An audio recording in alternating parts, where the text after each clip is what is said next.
Daħal fis-seħħ proġett pilota li permezz tiegħu se jitqasmu prodotti mestruali b'xejn fl-iskejjel sekondarji. B'kollox, l-ewwel li se jibbenefikaw minn din l-inizjattiva huma 900 studenta fi 3 skejjel.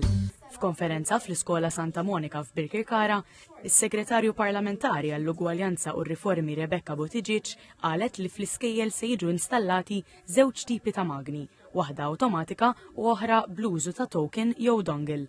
Kull magna se tqassam tipi differenti ta' pads u tampons. Lantana bħala ugwaljanza li nassiguraw li l-bniet jingħataw l-informazzjoni kollha importanti dwar dan il-proċess li ser jgħaddu minnu u naqsu l-istigma u jkollna konverzazzjoni miftuħa dwar il-period biex ma nistħux nitkellmu dwaru.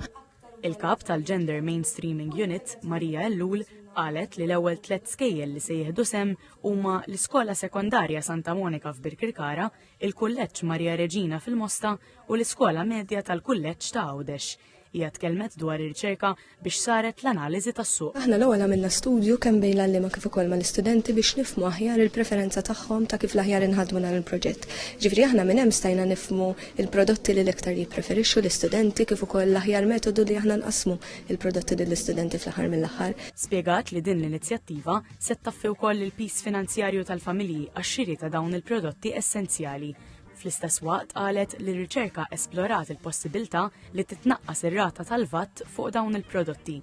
Studenta li tattendi fl-Iskola Santa Monika tkellmet magħna dwar l-importanza ta' din l-inizjattiva. Sfortunatament xi kultant ma tantx anke tingħata importanza, imma permezz din l-inizjattiva propju qegħdin fuq quddiem anke l-bżonnijiet tal-istudenti. Il-proġett se jservi biex tinġabar aktar informazzjoni biex isservi ta' gwida għall-implementazzjoni nazzjonali. Eventwalment se jkunu koperti l-iskejjel sekondari u medji kollha tal-Istat, tal-Knisja u dawk privati mis-sena skolastika 2025-2026.